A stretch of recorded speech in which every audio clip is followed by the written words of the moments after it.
reach the top somehow. I'll keep moving on. I won't stop now. I'll keep moving on till I reach the top somehow. I'll keep moving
Yes, my Straight Dog family, whenever you hear that theme song, you know it's either time or it's past the time for me to say greetings to the entire world, because we are on the World Wide Web and we reach and we communicate with you all around the globe.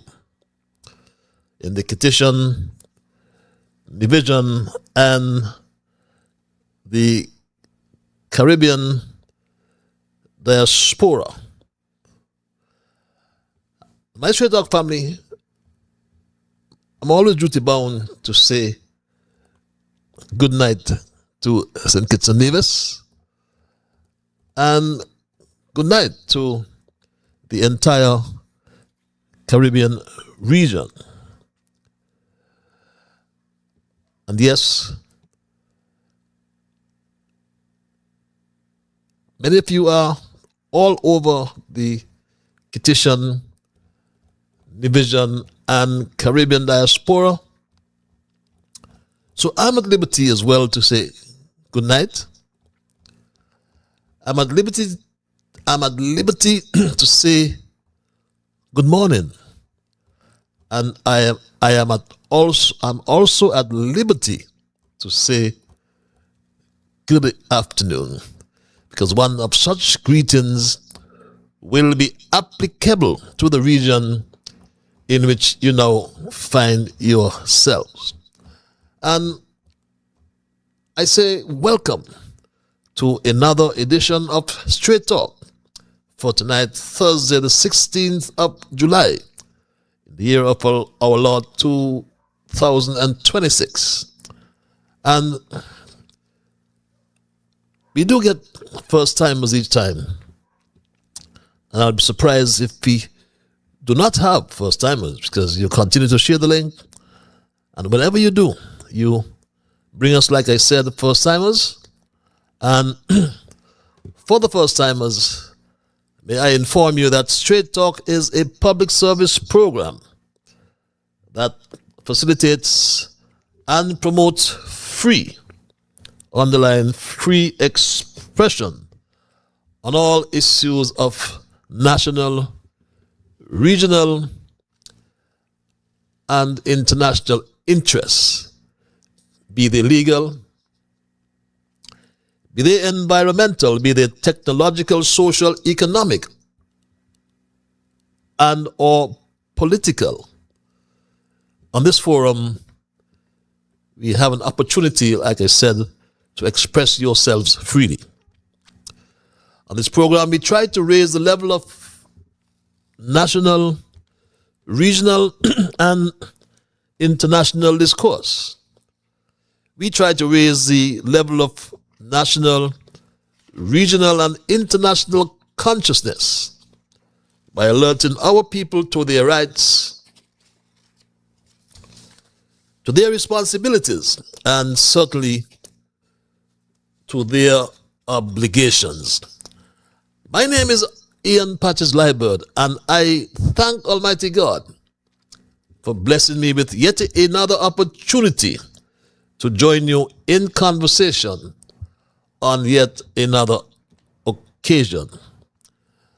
And in particular, for our first timers, may I inform you that absolutely nothing is watered down on this program, neither by omission or by exaggeration. Straight Talk is not about sensationalism, my people. We are not about creating excitement, especially if that has to come at the expense of accuracy, because we always lean on the facts. We promote what I call the unvarnished truth, the plain truth, especially when it comes to governance, transparency, accountability, wherever you are in this universe, whether you're in St. Kitts and Nevis or in the diaspora all around the world. Because we reach and we communicate with you, we join together with people across the Federation and all the people in the diaspora around the world. Some we know very well. Some we have met physically. Others we have met spiritually. Some at times we find ourselves at variance with the truth advance on this forum.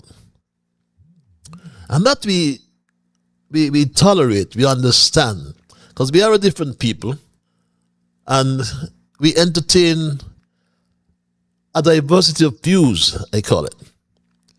But please do not ever disappoint me by becoming disagreeable.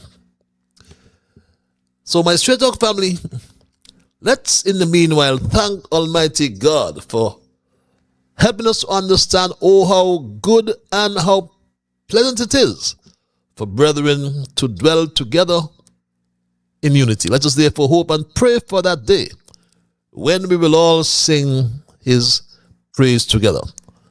I'm a little tardy tonight. Yes, forgive me. I do extend my apologies. But welcome again, my people, and thanks one more time for those who continue to share the link. You bring first timers, please continue to do so. May I inform our first timers in particular that Straight Talk is a participative program. By that I mean we include your calls, we include your emails. And if you're so minded to call, the numbers are on your screens.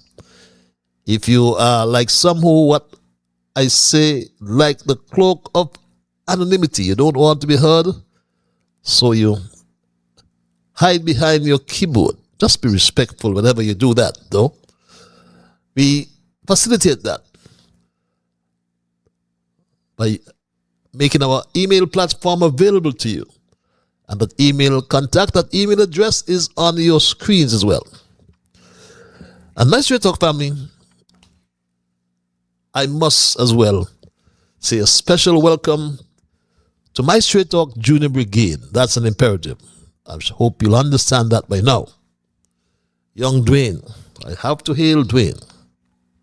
Tristan, who always reminds his mom about Straight Talk. Hope you still do, Tristan. Jasmine, how is Shama? How is the vacation going? My young son. Kevin, over there in Nevis. How was the Mango Festival, Kevin? How was the Charlestown High? And trust you did well at school. Rue Costa in South Carolina.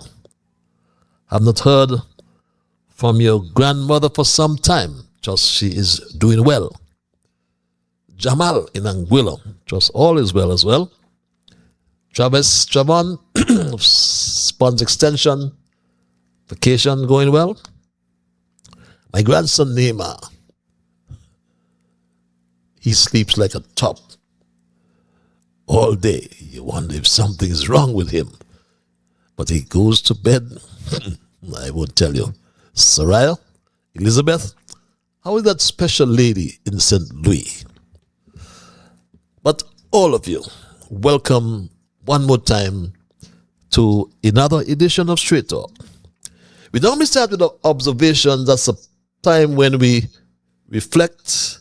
We normally highlight current issues, do some reflection, we ask a few questions, and of course we provide some clarifications and try to establish that something was learned in the process, because it is all about learning. It's a learning process, something what we have learned as a people. And our first observation relates to our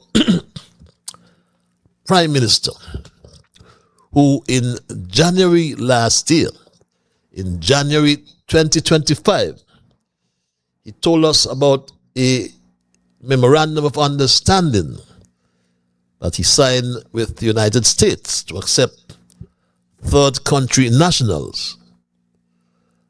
Yes, Drew told us about this, my Straight Talk family, since January last year. He said this. That St. Kitts and Nevis, of course, was approached by the United States of America as the other CARICOM countries, and we took a very proactive approach in sitting with the Americans to reach an arrangement that I think that arrangement is in keeping with our principles and, of course, having the collaboration with the United States of America as well. I know we are intelligent people. I know we have been looking very closely, and I know our people understand that the geopolitical environment at this time is not what we have been accustomed to. We know that there have been shifts, and so being proactive is very important, and I want to thank our people, of course, who have been involved in this. So St. Kitts and Nevis has negotiated and entered into a memorandum of understanding with the United States of America for the potential transfer of certain third country nationals. And I want us to listen carefully, who are citizens or nationals of the Caribbean community. This does not involve anybody outside of CARICOM. And yes, my Straight Talk family, that was over a year ago in January 2025. But since that time, however, the Prime Minister has already accepted third country nationals, but he has not officially informed the nation. He has said nothing to the Federation. We had to learn from a news report from Belize. And more recently, we heard this news report from Jamaica. First up this evening, the Ministry of National Security says the two Jamaicans who were deported to St. Kitts and Nevis from the United States as part of the third country national agreement have decided to stay there. The details were revealed in response to questions posed by our news center. Jamila Maitland has the details. The two Jamaicans who landed in St. Kitts and Nevis in May were the first to arrive on the island as part of the third country national agreement with the United States. And according to the Ministry of National Security, the Jamaicans, who TVJ News has come to learn are two males, have decided to remain there. The ministry says it received information from its counterparts that the Jamaicans will not be returning home, at least not for now. It also says the Jamaicans are not in custody and were landed as ordinary passengers. The ministry also says it had no information to suggest any crimes were committed by the two Jamaicans in the U.S. As for why the men were removed from the U.S. and why they weren't deported directly to Jamaica, the Ministry of National Security could not say. TVJ News posed a similar question to the government of St. Kitts and Nevis. However, we have not received a response. The ministry says it was not contacted by the U.S. authorities about the deportation of the two nationals to St. Kitts and Nevis. It said it learned through a diplomatic note from the Kittitian government on May 22 that it received two Jamaican nationals. So, since May 22, over a month ago, this secret of accepting third country nationals has been hidden from the people of St. Kitts Nevis. And we had to learn from TDJ News in Jamaica. But that's the nature of the government that we have to deal with, at least for now. And our second observation relates to a fire that broke out today on the passenger ferry MV Makana. We are familiar with Makana that plies between St. Kitts and the Dutch and French Antilles, the Statia, St. Bat, and Sable, also St. Martin. And we got this breaking news about the fire on board Makana. Early Thursday morning, Makana is coming from Statia. They're on fire. Yeah, smoking out real bad. They're slowing down now. I don't see anybody going out there to the rescue as yet, but yeah, they are close into land. Yeah, wow. Makana smoking out real bad. Breaking news, wow. Wow. That's the Makana, as you've just learned, was on fire this morning. But thankfully, we've got information from the public entity in Sable,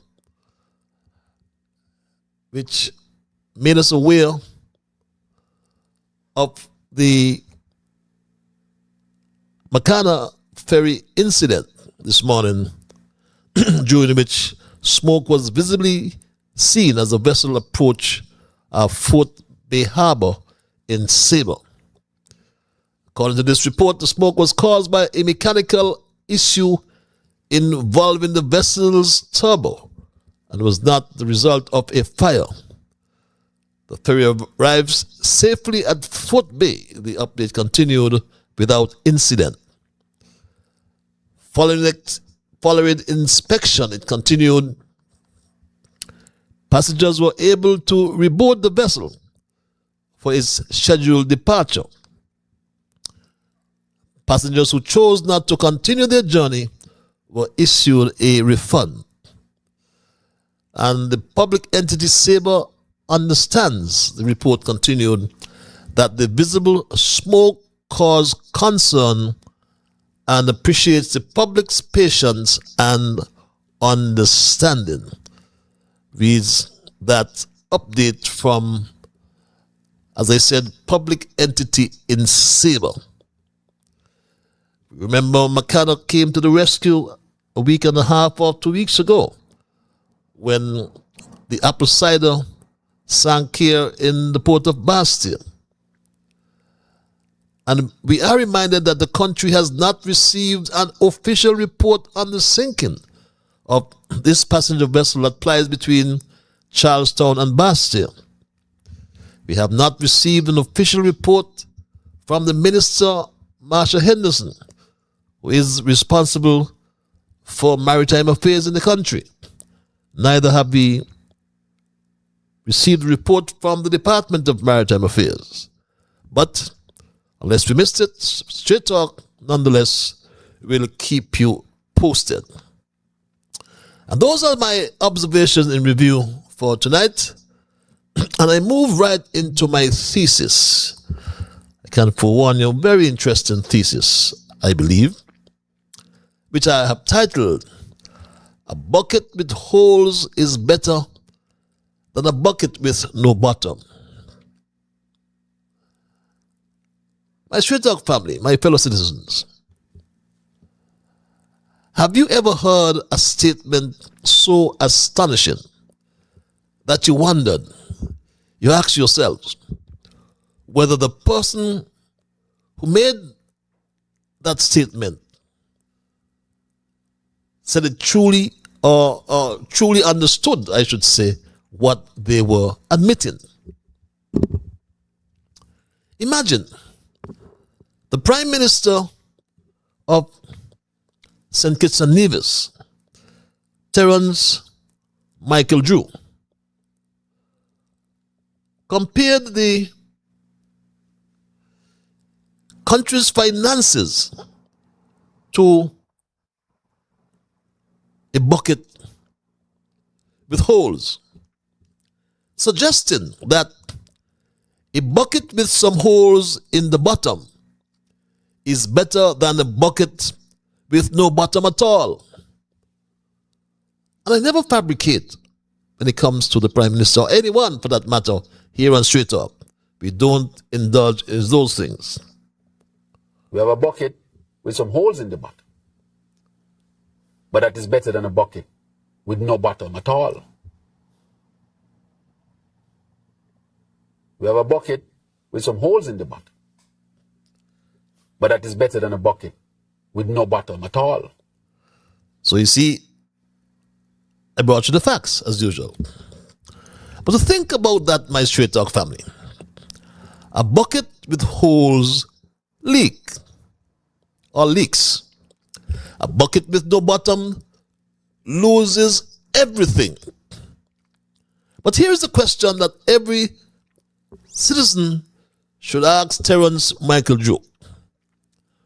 Why should the people of St. Kitts and Nevis be forced to choose between either a bucket with holes or a bucket without a bottom? The people did not vote for a leaking bucket.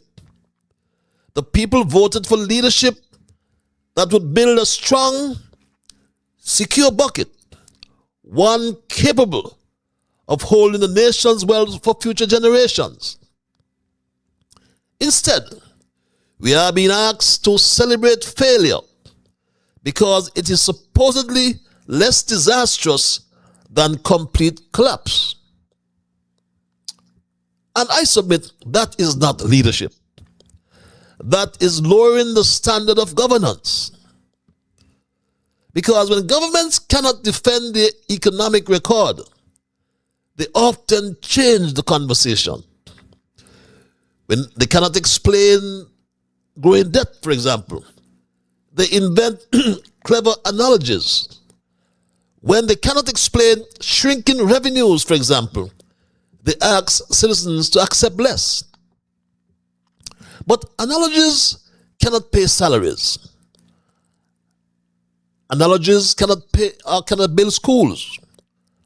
Analogies cannot build the smart hospital.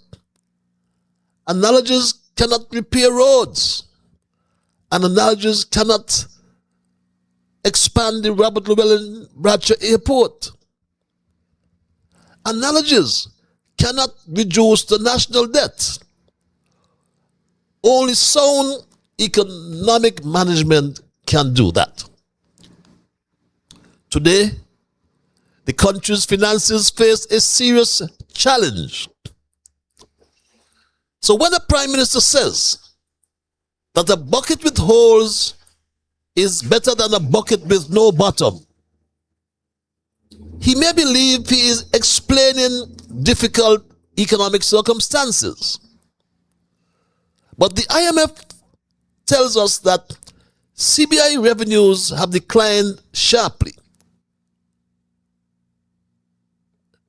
According to the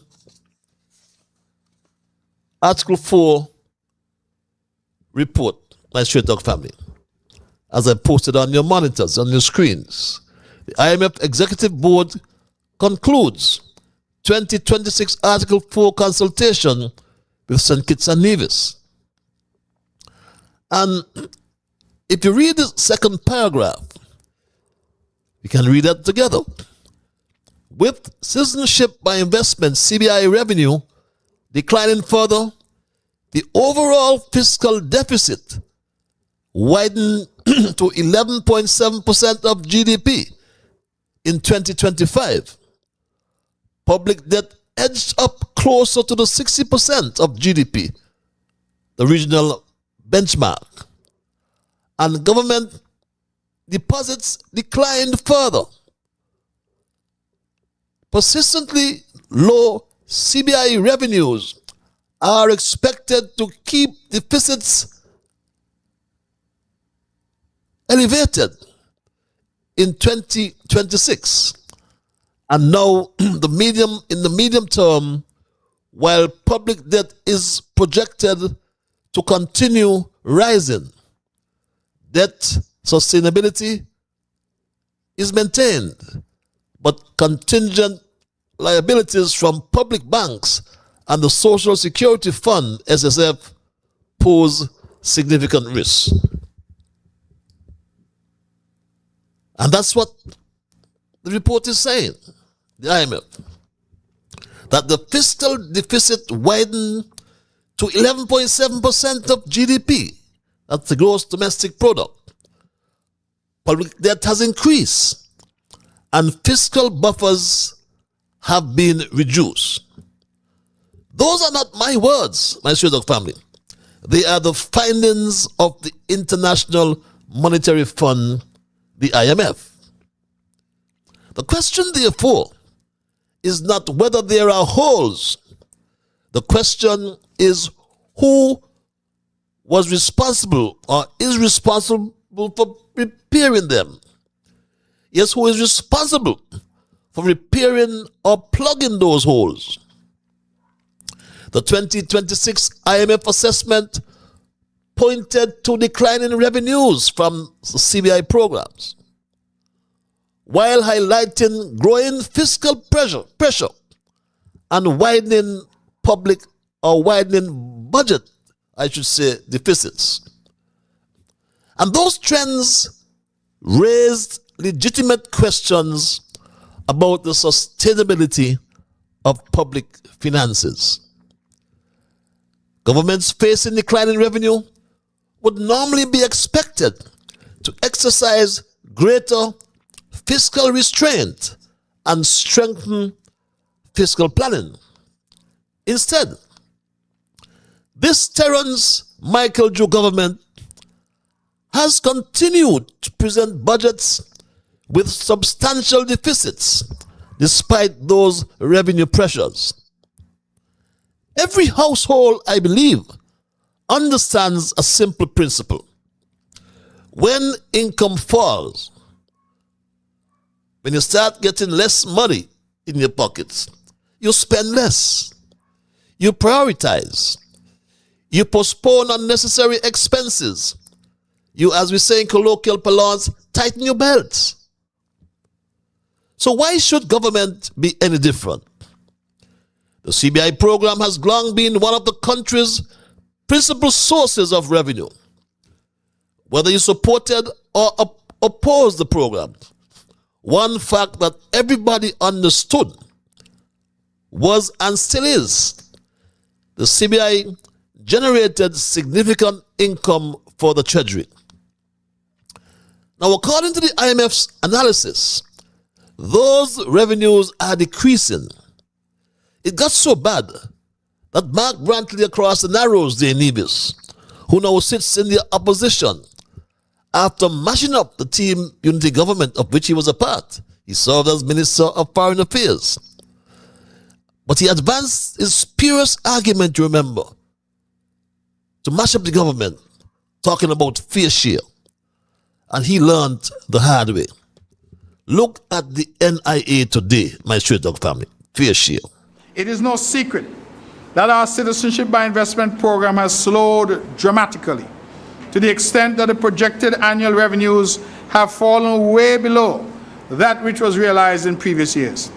Considering this, we are projecting that our annual share of revenue from the CBI program will fall below the 66 million previously received. To be conservative, we have budgeted the amount of $35 million as a moderate share of revenue from the program for the upcoming fiscal year. Even though we have made this modest projection, we are still hopeful that the actual revenue will surpass this amount, thus providing additional revenues to fund the daily expenditure of government. You hear that, my Sweet Talk family? His fair share has been reduced from $66 million to $35 million. The IMF analysis should have triggered caution. It should have triggered discipline. The analysis should have triggered a serious review of spending priorities.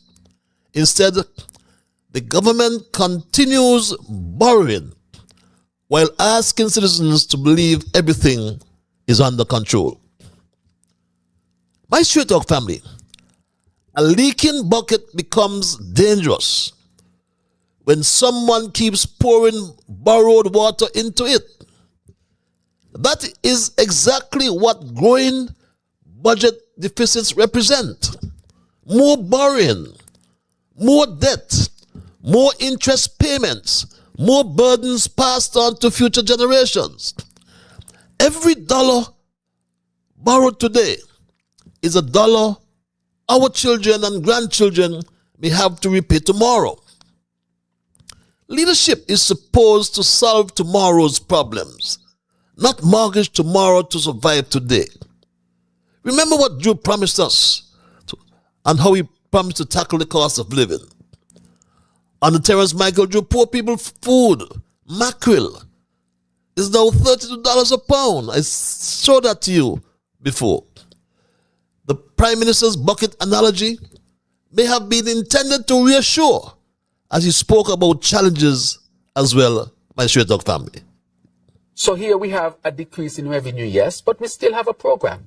What if we had lost the period outright? Then we'll have nothing.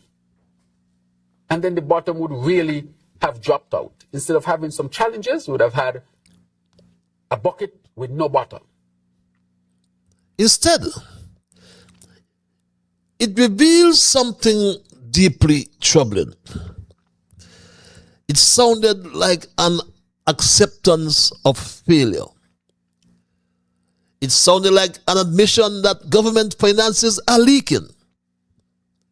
It sounded like an attempt to convince the public that they should settle for less than competent financial management. That's what it is. But citizens should never normalize poor governance. We should never applaud declining standards simply because things could be worse. Imagine if an airline pilot announced before takeoff, our aircraft has holes in the wings, but at least the wings have not fallen off. Would anyone applaud? Would anyone board that plane with confidence? Of course not. Because people expect problems to be fixed, not to be explained away. Leadership is measured by solutions, not by excuses. So let me ask one final question. If the Prime Minister himself says the bucket has holes, who punched the holes? Who allowed the leaks? Who continued spending as though the bucket was overflowing? And who now wants the people to applaud because the bucket still has a few sides left? The people of this country deserves neither a bucket with holes nor a bucket with no bottom. They deserve a government that knows how to build a bucket that holds water, one that protects the nation's resources, one that lives within its means, one that prepares for difficult times instead of pretending they do not exist. My fellow citizens, tonight I've come to tell you that we must reject the politics of lowered expectations. We must reject the idea that mismanagement is acceptable simply because catastrophe has not yet arrived. Because when revenues are falling, deficits are rising, and debt continues to grow, the answer is not to compare one failing bucket with another. The answer is to fix the bucket. And if those entrusted with repairing it cannot or will not, then the people have every democratic right to find leaders who will. The future of St. Kitts and Nevis is too important to be entrusted to a government content with managing a bucket full of holes. And I listened carefully to the comments of distinguished economist Peter Adrian, some people say Adrian, who was not afraid to apportion or lay blame where it ought to be laid. I recall Peter Adrian saying this, my straight dog family. Now, what makes the matter worse is that despite the lack of information, the partisan secrecy that surrounds CBI, it has been there with Douglas, it was there with Timothy, and it is there with Dr. Drew. Everybody holds CBI information to their chest. You have to know where to get it, and you have to have contact how to get it. Now, if you don't give information, then what you are doing, you are feeding the grapevine. And if you are feeding the grapevine, then people have a right to exaggerate. Yes, they have a right to exaggerate and call you anything. Each leader has failed the test of transparency and accountability as they relate to the CBI. We never hear how many passports were sold. A program 42 years old, and the citizens don't know how many passports were sold under this program. Could you imagine that? You don't have to give us the names, but the people would like to know how many Chinese, how many Russians, how many Iranians, how many Iraqis. And each leader has failed the test of transparency and accountability as it relates to the CBI. They have all failed us, or they have all failed to tell us, I should say, where are the projects that were supposed to build a sustainable island state?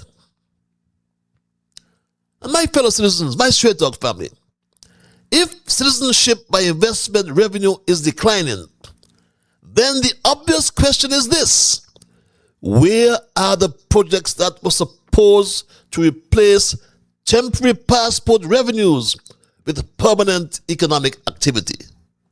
And that's a fair question. For years we were told that the CBI program was not merely about selling citizenship. We were told it would finance the vision of a sustainable island state, one built on tourism, renewable energy, agriculture, technology, modern infrastructure, and thousands of permanent jobs. But today, how many approved CBI developments remain unfinished?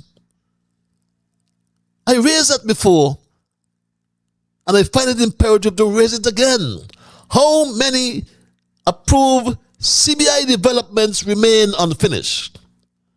How many construction sites have gone quiet? How many promised hotels have not opened their doors? Their doors are closed. How many workers have been denied employment because projects stalled before reaching completion? Every unfinished CBI project represents more than concrete and steel. It represents jobs that never materialize. It represents taxes that were never collected. It represents businesses that never open. It represents opportunities that never reached our young people. Those projects should have become productive assets, generating employment, foreign exchange, and recurring government revenues long after CBI receipts began to slow. Instead, too many remain symbols of missed opportunity. Should have reduced our dependence on citizenship by investment revenues, not increasing it. By this stage, many of these developments should have been operating as thriving businesses. Hotels should have been paying taxes like Park Hyatt, like Royal St. Kitts Jacktaw Village, like Belmont Estate and Hamilton Villas and Spa in Nevis. Employees should have been earning salaries. Visitors should have been spending money throughout our economy. Local suppliers should have been enjoying steady contracts instead of depending on selling another passport to balance the budget. Government should have been benefiting from a diversified economy built upon completed investments. This was the promise. But too often, the promise remains unfilled under these governments. And now, with the 2026 IMF report highlighting declining CBI revenues and mounting fiscal pressures, the consequences of those unfinished developments become even more serious, my Straight Dog family. I told you about Chiloft, my Straight Dog family. I told you about Montebello residences. This is what litters our landscape. Look at that, my Straight Dog family. I told you as well about Pelican Bay Resort. Unfinished projects. The Ramada Hotel, my Straight Dog family. The Ramada Hotel is complete, but it's locked down. Closed. Thousands of shares were sold. So why is that hotel closed down? They have made back their money, and they've made, not back their money, they have made 3 times what they built the hotel for. My Straight Dog family, we hear about Kittitian Hill. Another ghost town, Kittitian Hill. Very limited operations and condos incomplete. Tamrin Cove, I can tell you about. Golden Rock.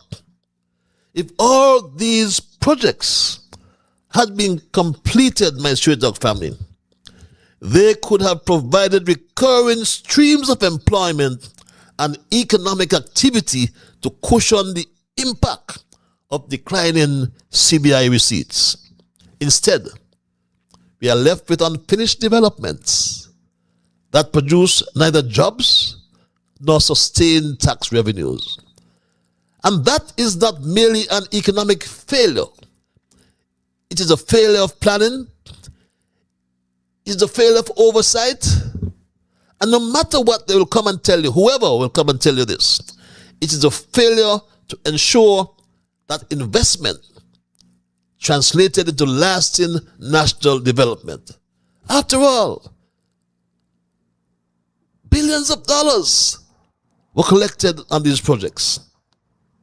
So when the Prime Minister tells us that the bucket with holes is better than a bucket with no bottom, perhaps the real question is this: who allowed the bucket to develop so many holes in the first place?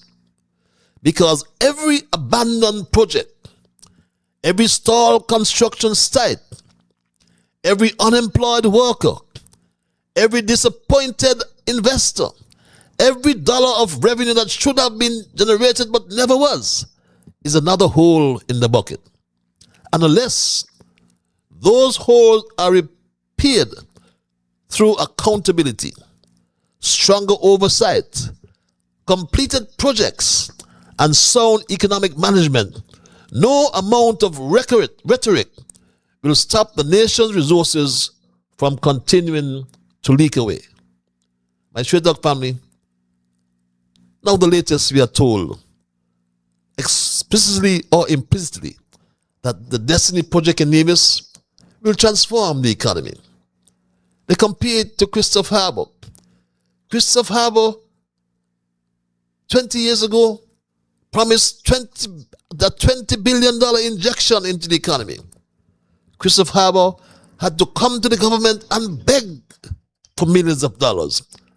But the Derby begged for millions of dollars. He had no cash flow. So don't compare Destiny, please don't, with Christopher Harbour.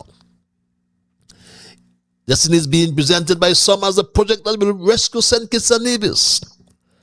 But no responsible government should place the hopes of an entire federation on one single development. A resilient economy is never built on one project. It is built on diversification. It is built on multiple successful investments. It is built on prudent financial management. It is built on confidence in our institutions. If one project becomes the answer to every economic question, then that alone should concern every single citizen.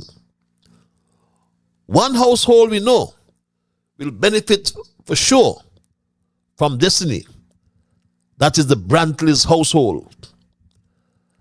As the exclusive real estate agent, Sharon Mama Brantley would have already earned commissions for successful land transactions. And her bucket, no doubt, would have been designed with a bottom.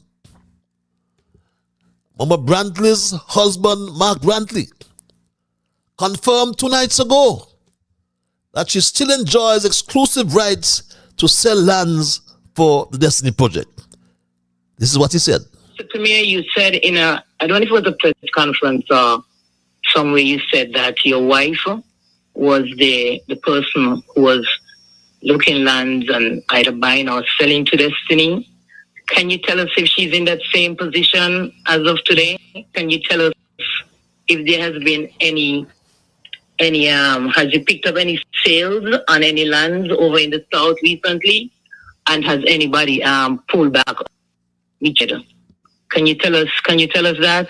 Thanks. Yeah, the only aspect of that, Paula, that I could answer is to say that my wife was hired by Destiny some time ago to contact owners of lands in the area to determine whether or not they'll be minded to sell their lands. Some have agreed to sell. Some have said they will not sell. Some have negotiated. And I believe that process is still ongoing. I'm not aware, I'm not in a position to tell you whether people have sold or dropped out because I'm not part of that process.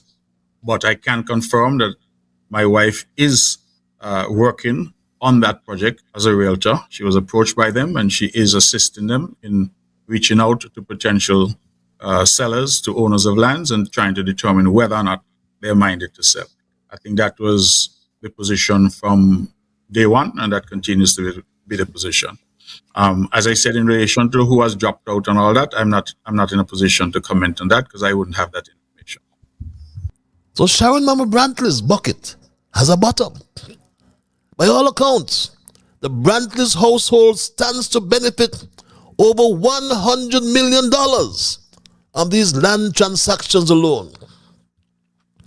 Sharon Mama Brantley secretly purchased land on behalf of the crypto king, Oliver Johnson, and failed to inform the landowners that a major development was being negotiated by her husband, Mark Anthony Graham Brantley, the Premier. No doubt they started to celebrate in 2024 in Europe. No doubt they started to celebrate there, my Straight Dog family, years ago. And remember, just months ago, Brantley sneaked onto the yacht, anchored at Pinnis Beach, without his security, knowing fully well that all the revenue from Sharon Mama Brantley's exclusive deal will drop in their bucket that has a bottom. Whereas the NIA will be different, my Straight Dog family. The NIA bucket will leak because of holes. Exemptions from customs duty, leakage. Value-added tax, VAT concessions, leakage. Corporate tax incentives, leakage. Property tax concessions, leakage. Stamp duty concessions, leakage. Reduced import duties, leakage. My straight talk family, government's bucket belongs to the people. It can only be filled through taxes, fees, investments, and non-tax revenues. When that bucket develops holes through concessions, inefficiency, excessive borrowing, declining revenues, or poor economic planning, every citizen feels the consequences. But there is a larger issue when it comes to destiny. And I do not know who is advising the Prime Minister. Someone must tell him, however, or someone must, however, tell Terence Michael Joe that the project in Nevis called Destiny is not just about land. So I do not know why the Prime Minister keeps repeating this road march, my straight dog family, about lands. Why? Why does he keep repeating this road march, my straight dog family? Issue with the SSE to declare zone, which is a different matter.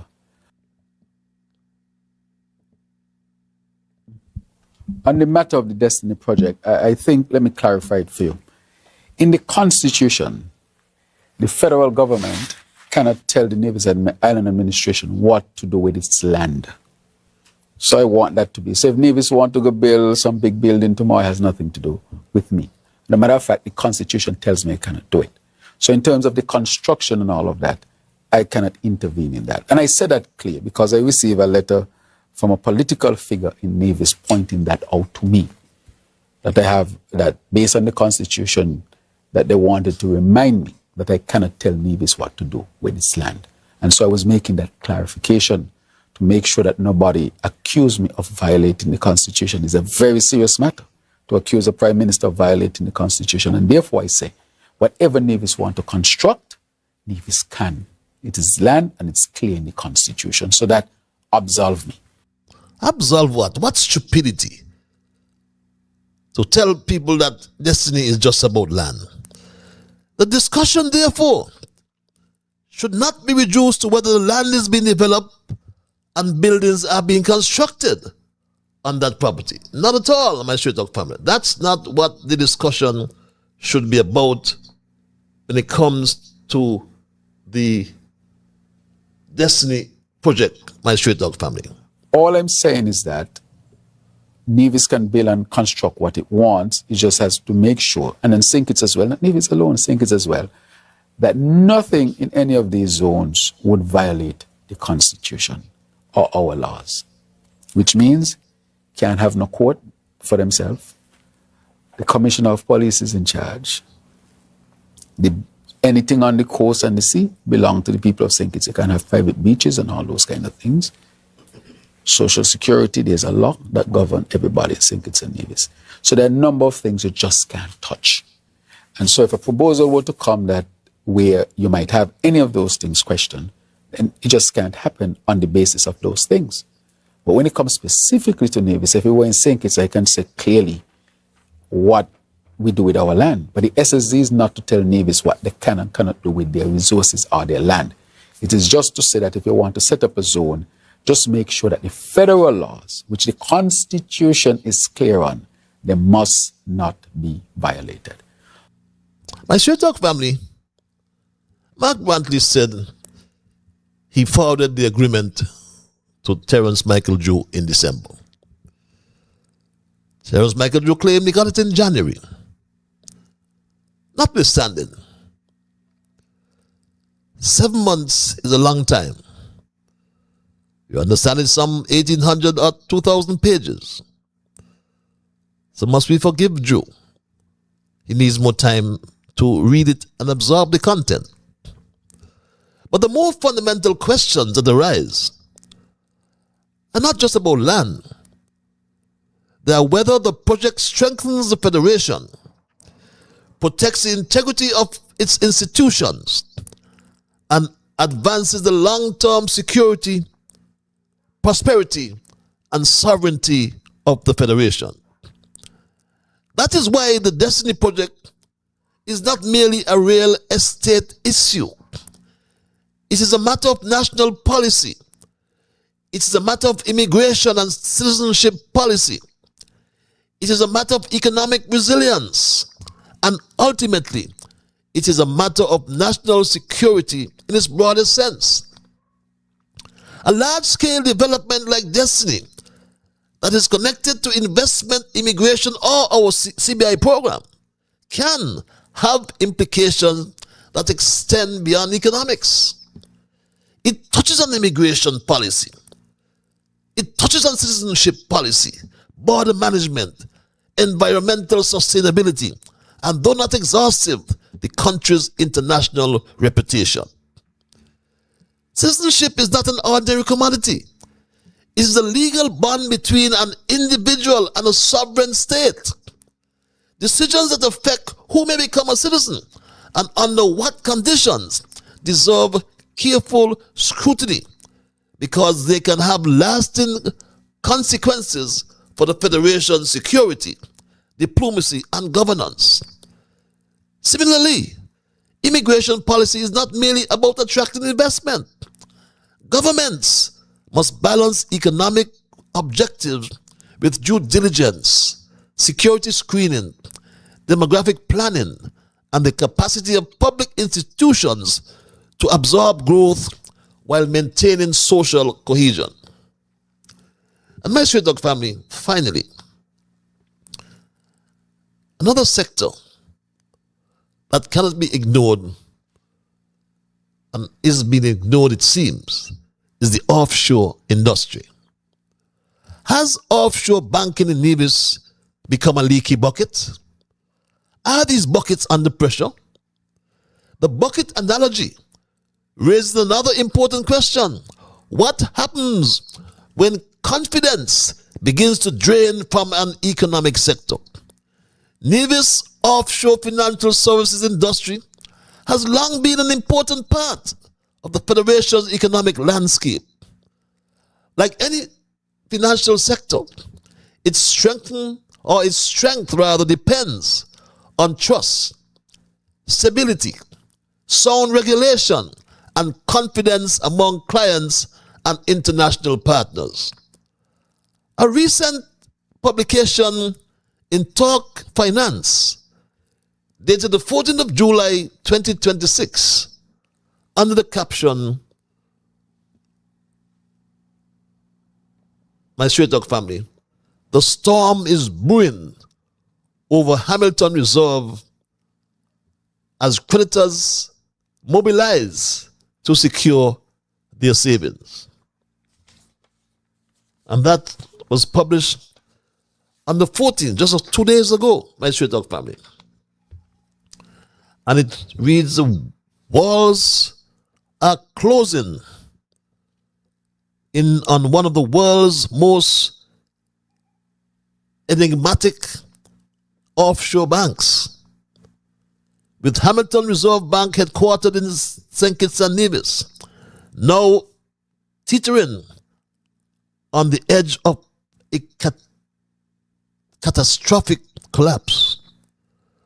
Boasting a balance sheet of approximately 16 billion, the institution is facing a crisis of confidence as creditors scramble to form a unified front to claw back their funds before the entire structure implodes. A growing number of clients and counterparties are actively seeking out their victims to coordinate joint legal action, fearing that the bank's financial position is far more precarious than has been publicly acknowledged. Industry analysts suggest that depositors could have well over $1 billion trapped within the bank's complex web of multi-currency accounts and private banking structures. This is not good for Nevis. This is not good for the Federation. The caption, my straight dog family, tells the whole story. So too claims filed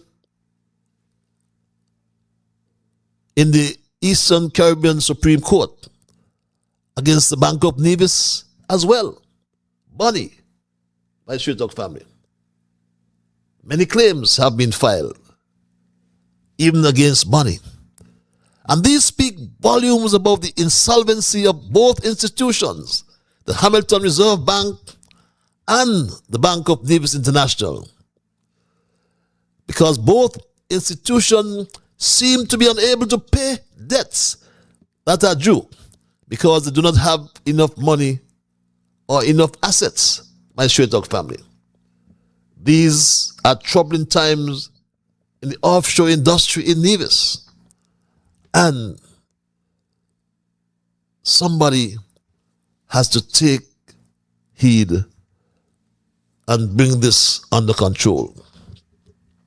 When financial institutions become involved in significant legal disputes with customers, the immediate issue is not whether allegations have been proven. That is a matter for the courts. The issue is the potential impact on confidence and reputation. Every financial institution operates on trust, my straight dog family. Every financial institution operates on trust. Customers must believe that their funds are secure. Obligations will be honored and disputes will be handled fairly and transparently. That is why litigation involving institutions such as Hamilton Reserve Bank and other entities like the Bank of Nevis international body have attracted international attention. It raises broader questions about oversight, risk management, and the importance of maintaining the international reputation of Nevis as a financial center. A bucket does not have to be empty to have a problem. Even a small leak, if ignored, can eventually become a serious challenge. The responsibility, my straight dog family, of regulators, institutions, and policymakers is to ensure that any leaks are identified early, addressed properly, confidence in the sector is protected. But Mark Brantley, the Minister of Finance over there in Nevis, seemed to look the other way each time. On the wheel, it seems that trust is the foundation in financial services. And once trust begins to weaken, repairing the bucket becomes much harder. And look at the cases. The Nevis offshore sector risks becoming a leaky bucket, as reputational damage can lead to fewer citizens, or fewer clients, beg your pardon. If the banks cannot pay, where does that leave Nevis, my straight dog family? Where? International confidence can be weakened, will be weakened. Investor confidence will suffer, my straight dog family.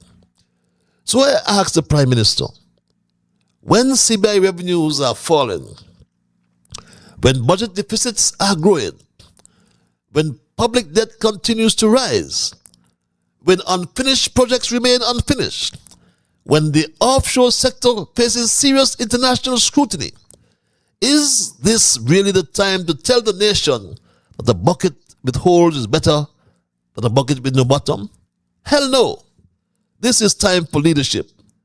This is time for honesty. This is time for fiscal discipline. Because nations, my straight dog family, are built on, not built on hope alone. They are built on sound policies, completed projects, strong institutions, and governments that prepare for tomorrow instead of explaining away today's problems. The people are not asking for a bucket with fewer holes. They are asking for a government that finally repairs the bucket before the nation runs dry. And there's another question that deserves an honest answer. A big, big question. What happened to the money, Terence Michael Joe? Where is the CBI money you should have collected according to the court agreement? My Shretok family, as we conclude, Prime Minister, the people are not asking you to choose between a bucket with holes and a bucket with no bottom. They are asking why, after 4 years in office, you have not fixed the bucket. There's an old saying that teaches a simple but powerful truth. A bucket with holes will leak, but if you repair the holes, it can carry water again. A bucket without a bottom, however, can never hold anything at all. But hear this.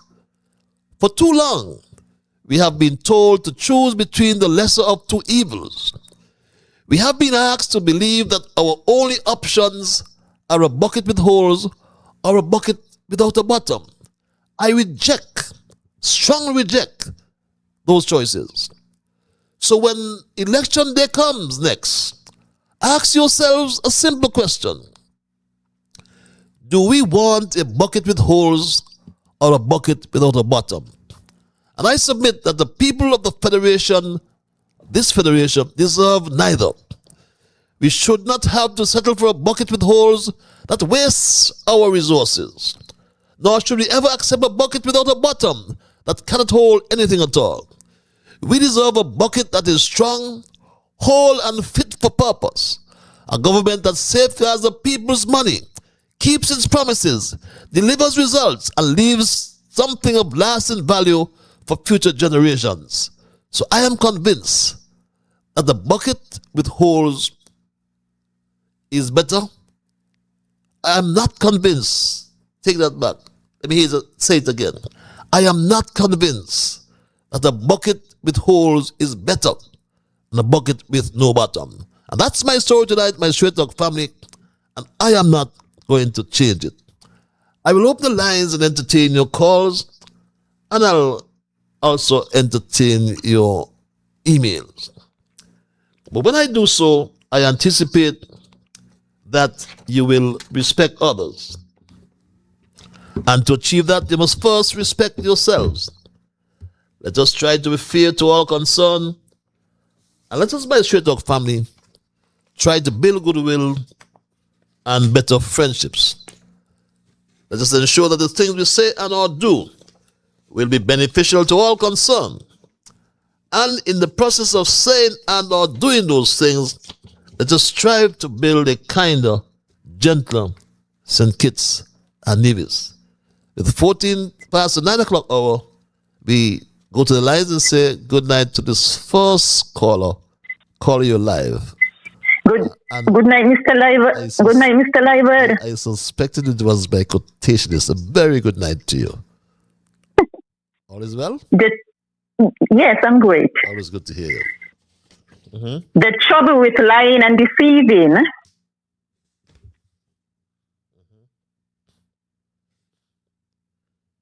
Yep. is that their efficiency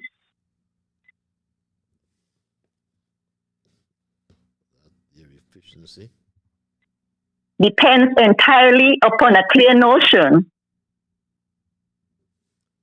Depends entirely upon a clear notion.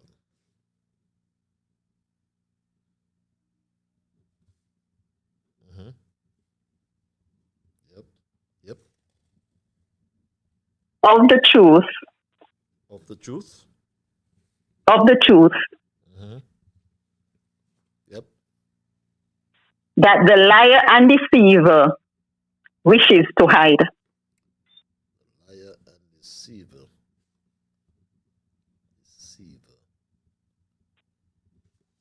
Wishes to hide. Got you, baby. Yes, got you. The trouble with lying and deceiving is that their efficiency depends entirely upon a clear notion of the truth that the liar and the deceiver wishes to hide. Have a great evening. Thank you. Have a great evening as well. That's coming from our quotationists from across the Narrows. Always on point, always thought-provoking, and no different tonight with her quotation. I refer to her as the quotationist, coming from across the Narrows over there in Nevis. The trouble with lying and deceiving is that their efficiency depends entirely upon a clear notion of the truth that the liar and the deceiver wishes to hide. Isn't that interesting, my Straight Talk family? I repeat, the trouble with lying and deceiving is that their efficiency depends entirely upon a clear notion of the truth that the liar and deceiver wishes to hide. Let's go back to the lines at 9:17. Caller, you're live. Hello, caller. Good evening, Mr. Libert. Yes, good evening. That sounds like Cal Brown.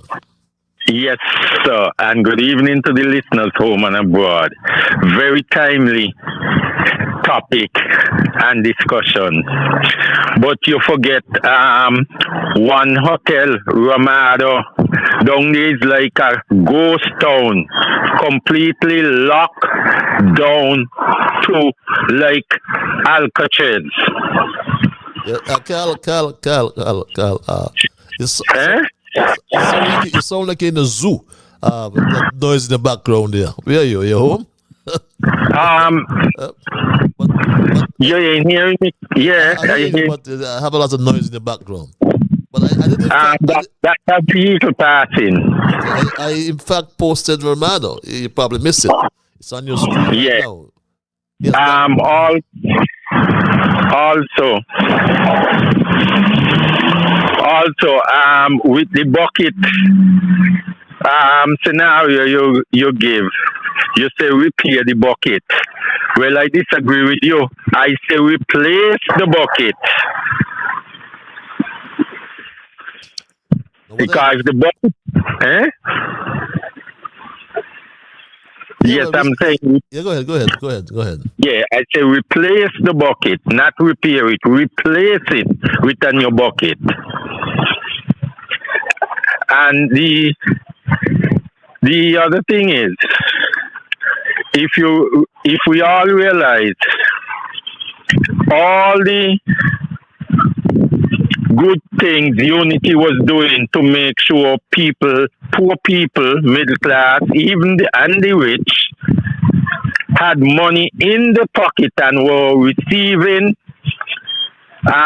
monies, businesses was flowing, lots of business open, lots of young, middle-aged, elderly people open businesses under the Unity government. And in 2022, up until now, 3/4 of those businesses have closed down. I mean, people who have thriving small and medium-sized business for so many years are on the street now, selling on the side of the street. They had to let go the staff, close down the business, and go on the street to hustle now.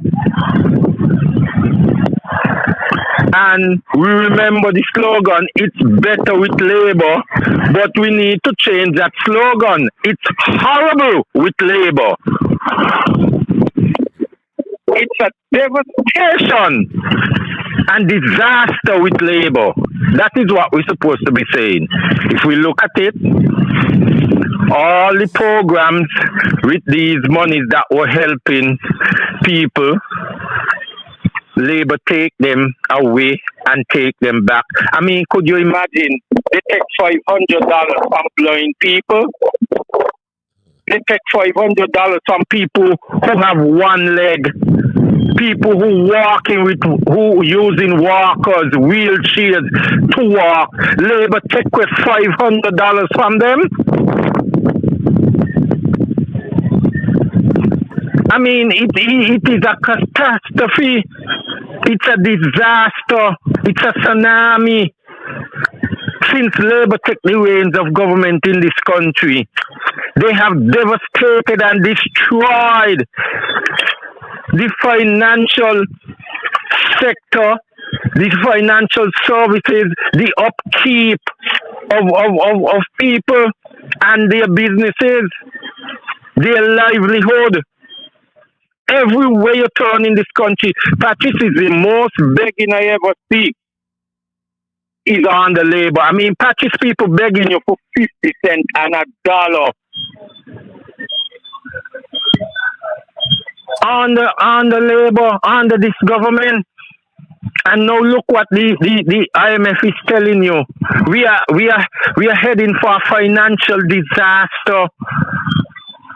We are heading for a financial tsunami.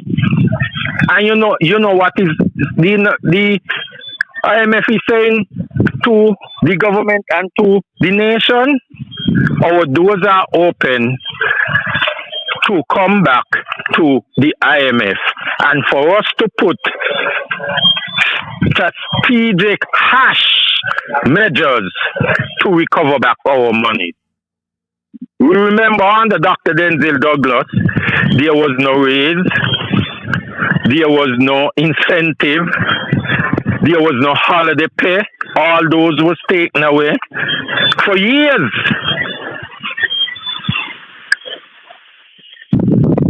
Right? We are heading back there, and this time around it may be even worse than that.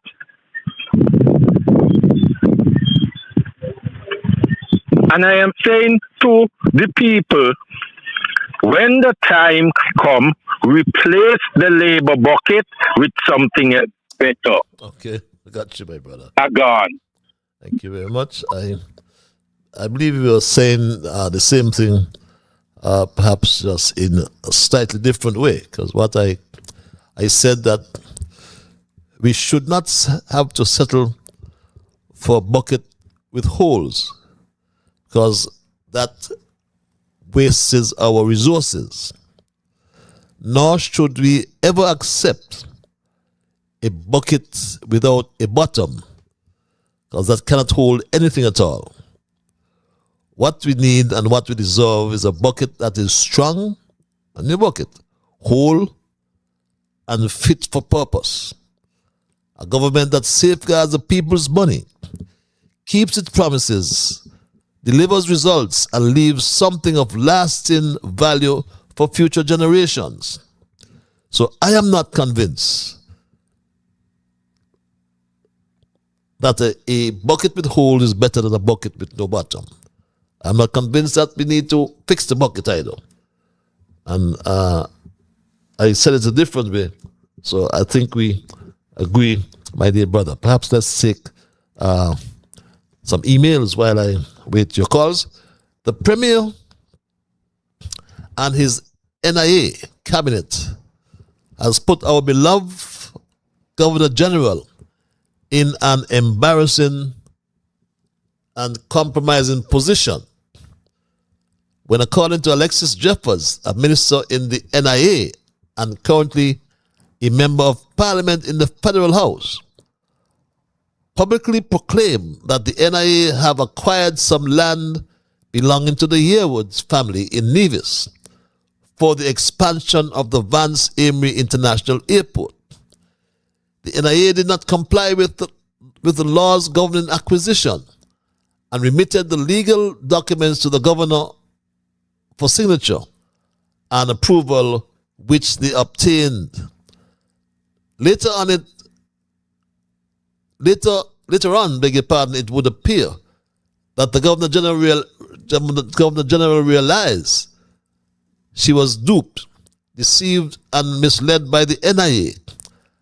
As a result, the falsified document was put on hold, and they are begging Mr. Yearwood to attend the meeting to have the matter resolved amicably.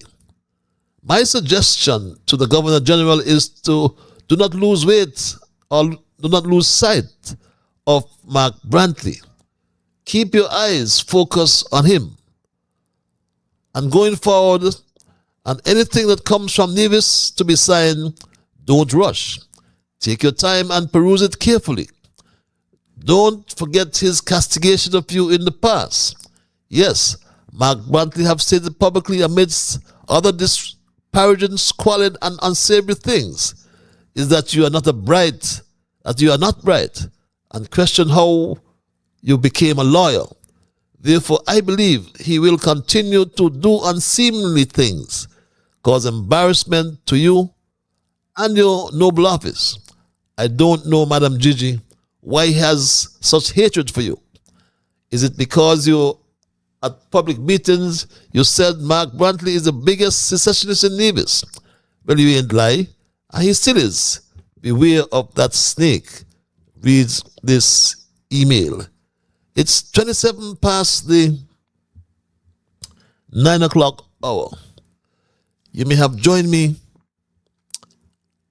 belatedly, and I started somewhat belatedly as well. But tonight, our thesis we are discussing is a bucket with holes is better than a bucket with no bottom? That's the question I ask. A bucket with holes is better than a bucket with no bottom? And my Straight Talk family, I try to make the point along the way that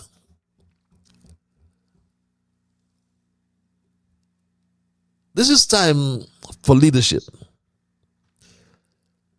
This is time for honesty. And this is time for fiscal discipline. And as I said, fiscal discipline, I must post an excerpt of the IMF's report. This is time to finish what was started. Time to diversify the economy. Restore investor confidence. And ensure that St. Kitts and Nevis is not dependent on any single project or any single source of revenue. I'll get back to that. Let's take this call and thank this caller for holding. Caller, you're live. Hello, caller? Yes, good night. Good night, Brother Patrick. Let me turn this thing down. Yes, good night. Give me one. Just like you said, and I've been saying all along, the SSG destiny in Nevis is not a matter of investment, but that chunk of land that come under questioning of national security and its plans. We cannot allow that kind of arrangement that is one of a kind and too significant for us to allow such. Destiny is there to stay and never go away.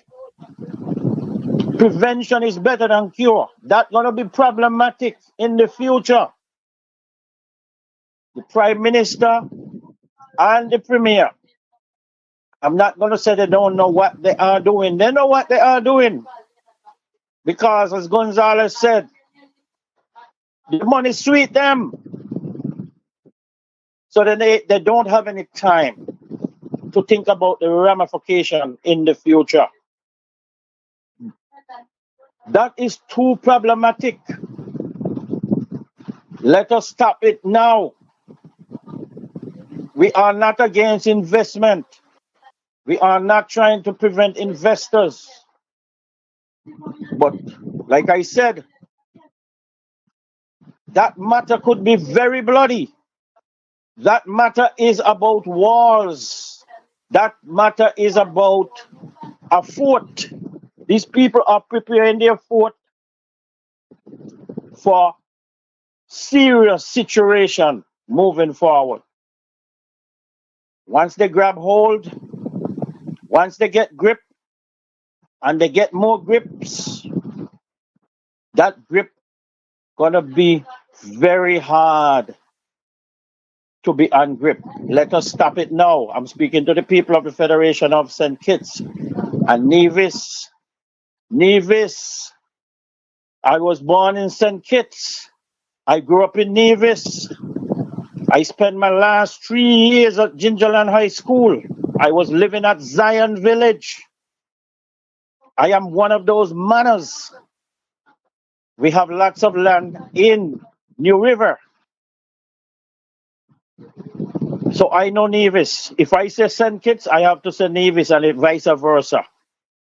Nevisions, do not allow this to happen. Thank you.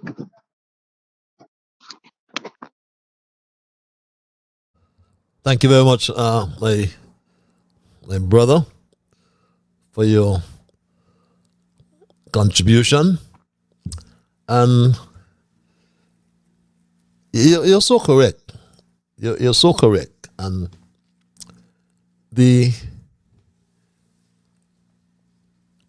I raised the issue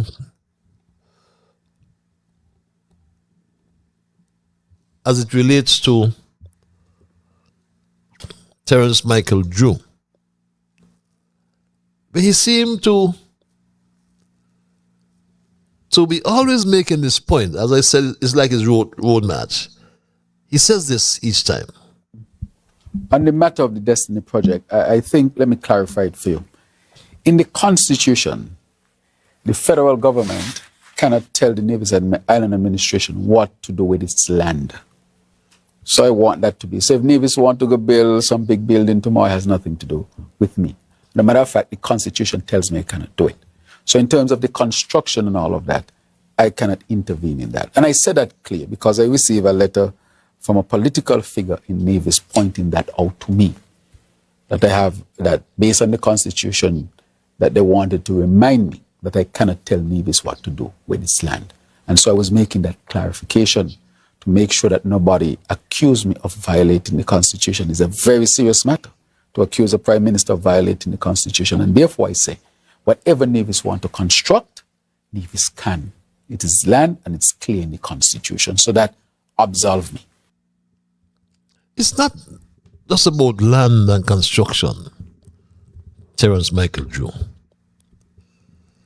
So the discussion should not be reduced to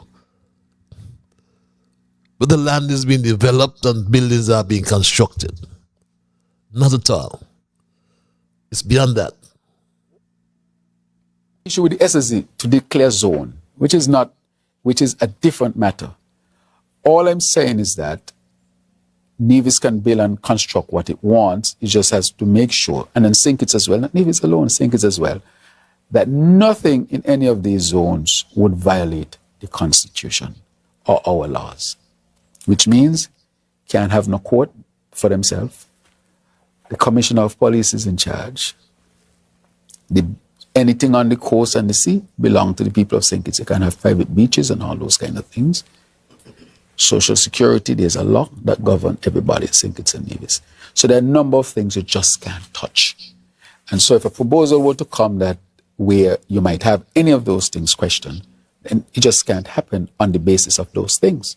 But when it comes specifically to Nevis, if we were in St. Kitts, I can say clearly what we do with our land. But the SSZ is not to tell Nevis what they can and cannot do with their resources or their land.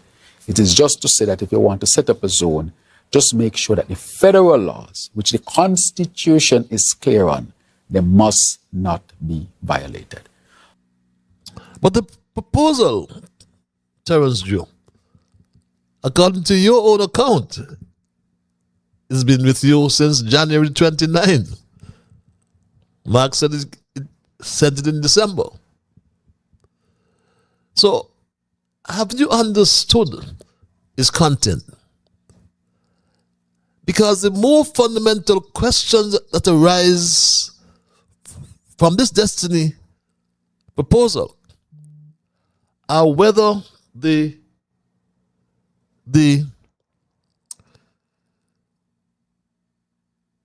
project strengthens the Federation,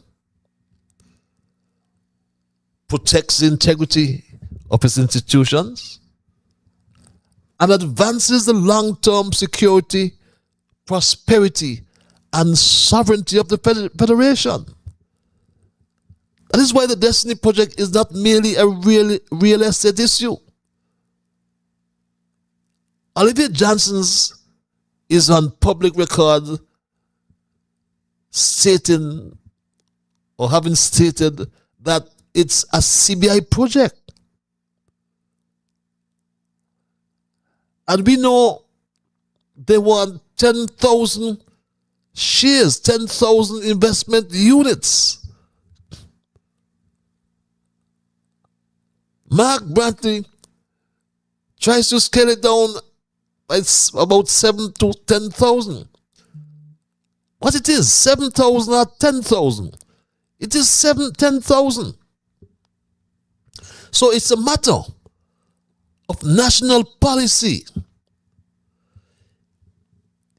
It is a matter of immigration and citizenship policy. It is a matter of economic resilience. And ultimately, it is a matter of national security in its broadest sense. Don't tell us about somebody in Nevis write you and tell you the nonsense you're talking. A large-scale development like Destiny that is connected to our CBI program can have implications that extend beyond economics. It touches, like I said, on immigration policy. It touches on citizenship policy, border management, environmental sustainability, and though not exhaustive, the country's international reputation, which is damaged. I told you just on Monday about the sanctioning of Ali Ansari, I think is the name. I told you this on Monday. An Iranian, beg your pardon, with a St. Kitts Nevis passport. How could you forget this so easily? Terence Michael Drew. How can you? Ali Ansari was sanctioned by the Treasury.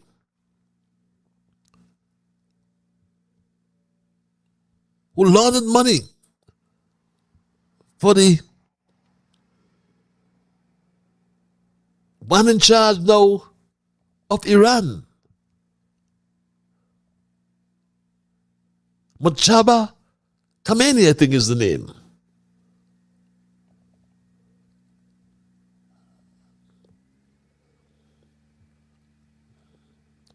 And then Ansari in my straight dog family,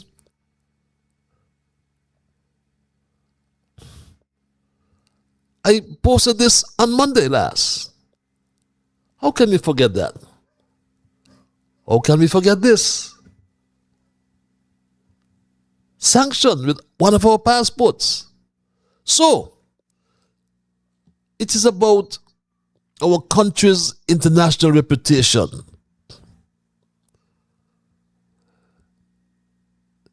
Citizenship is not, underline, is not an ordinary commodity.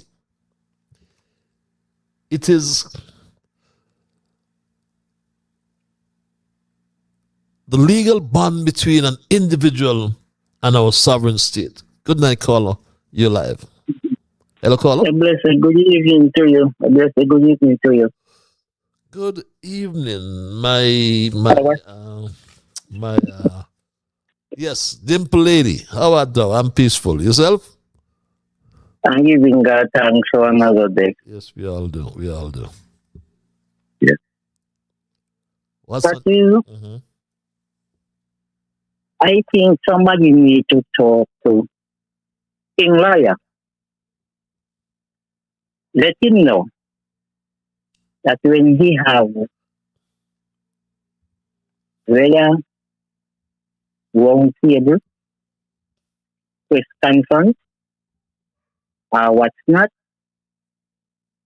then he need to take steps because he going on like the whole of St. Kitts and Nevis is dummy. Yes. That's the way how he talking. That is we are dummy. So when he said things, man, me not bother with them. Everything I say, they listen to me. And what's not. I listened to the man today.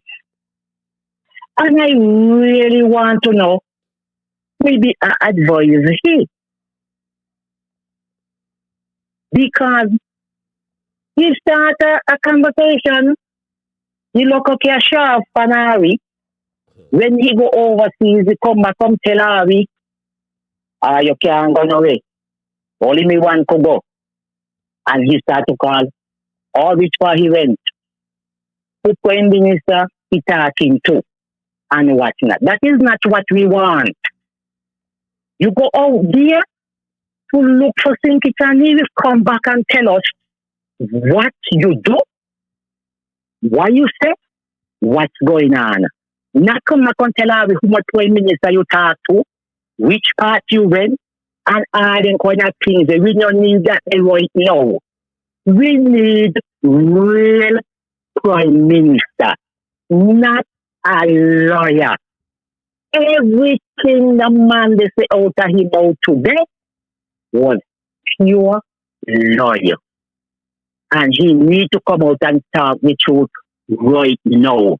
I do not know what's wrong with the man there. He starts kind of one thing today, and you know, like when you cook at Sunday time, and you got a lot of different dish. You put some rice in a plate there for whatever kids you have, Sunday, and then you take out the salad, you put a little bit of salad, you put the chicken, you put the pie, you put the... I don't know. That's how he start today. You do not know which part he going, because you do not know what he's saying. He start a conversation, and when you look, he said 2 words in the conversation, and he start another conversation with another 2 words, and with that he going. So you do not know which part the man going. He tell too many lies, and he need to stop it.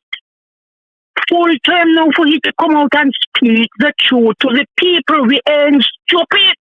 Maybe some in a he cabinet stupid, but we out here ain't stupid. And who ain't realize that you tell you? Well, I better start to realize that. Because every time that man they open his mouth is lawyer after lawyer. Me I tell you, something need to do to he. He not ready yet. He gonna blame government for CBI, and he in there now going to 5 years, and he sell more passport than people, and he gonna blame them who the CBI we going down right now. Yes, sir. What's wrong with the man there? Something wrong with him, and you need to get him check out. You need to check out. He signed 22,000 certificates of registration. Yes. 20,000. I got what I mean. And he going in there for 5 years now. And he still walk a blame people who did in there before he.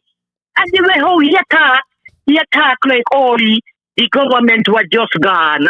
And he was the only government in this country here. No more government, but just the 2 of them.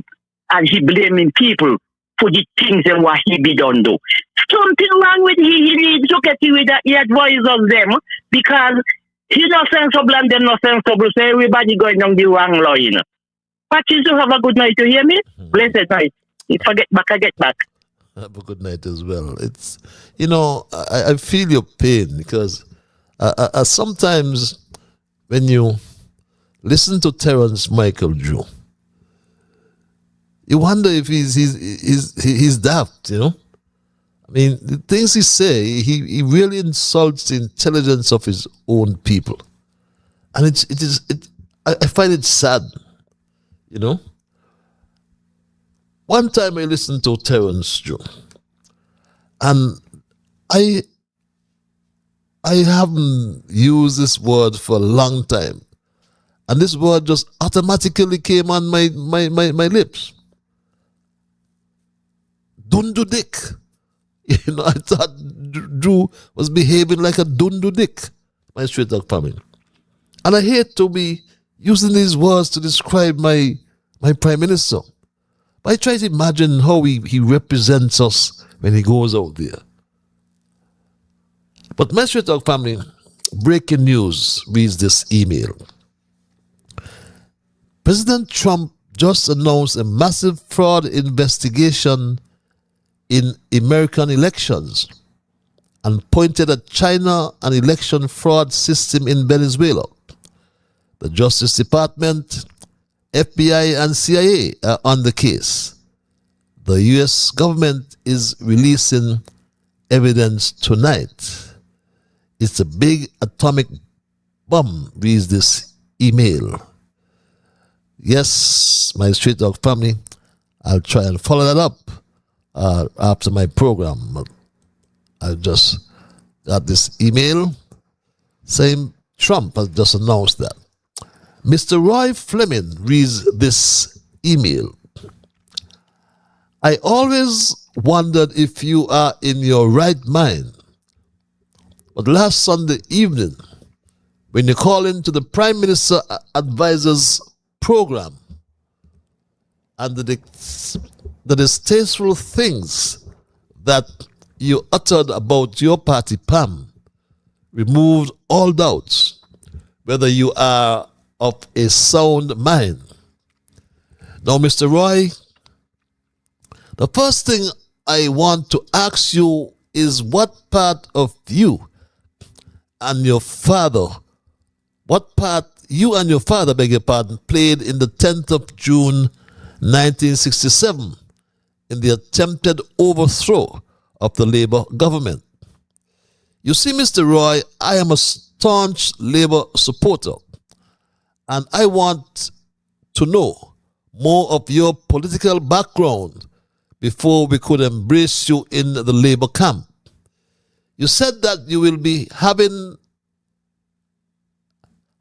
a political show starting shortly on Freedom to denounce the PAM candidates. And you begged the host of the show to let you join him on his show on Sundays. All these raise questions about your mental state. You had some very critical and disparaging things to say about the leader of PAM, Miss Gray Brooks, and the newly launched PAM candidate for constituency number 8.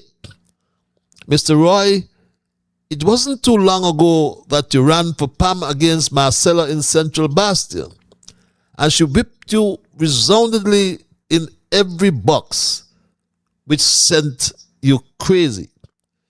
You referred to Marcella as a thief at a PAM public meeting at Upper Market Street with your foulness, claiming that she can't even thief because she beat you in all the electoral boxes.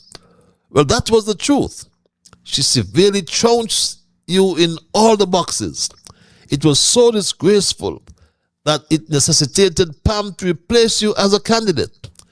You became belligerent and started to argue and fight down Sean because he was elected as leader of the PAM party.